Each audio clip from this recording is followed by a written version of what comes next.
যারা নিয়মিত দৌড়ান তাদের কি সবসময় হাঁটুতে ব্যথা হয়? হ্যাঁ, অনেকের হয়। এ থেকে মুক্তির উপায় কি আসুন আমরা জেনে নিই, এবং কেনই বা এই ব্যথাগুলো হয়। প্রথমত হয় যেটা, আপনি যদি খুব দ্রুত আপনার অভ্যাস চেঞ্জ করেন, মানে আপনি প্রতিদিন অনেক জোরে দৌড়াতে চান বা অনেক বেশি যদি দৌড়াতে চান, তাহলে এই সমস্যাটা হবে। মনে রাখবেন, যদি বেশি দৌড়াতে চান তাহলে মাসলগুলো বা পেশিগুলো এটার সাথে মিলতে পারে না, তখনই ব্যথাটা শুরু হয়। তাহলে রুটিনটা ধীরে ধীরে পরিবর্তন করুন। আরেকটা হতে পারে, যদি আপনি শুধু দৌড়ান কিন্তু আপনার যেই মাংসপেশিগুলো আছে, কোমরের মাংসপেশি, আমাদের উরুর মাংসপেশি, এগুলোর স্ট্রেংথেনিং এক্সারসাইজ মানে শক্তি বাড়ানোর যদি ব্যায়ামগুলো না করেন, তাহলে সেই হাঁটুকে ঠিকমতো সাপোর্ট দিতে পারে না, তাহলে সেই ক্ষেত্রে ব্যথা হতে পারে। তাহলে এই মাসলগুলোকে শক্তিশালী করার জন্য বা স্ট্রেংথেনিং এক্সারসাইজও আমাদের পাশাপাশি করতে হবে।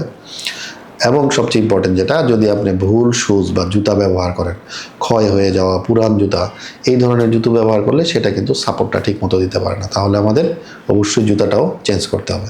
তাহলে ভালোভাবে দৌড়ান, সুস্থ থাকুন এবং এই নিয়মগুলো মনে রাখুন।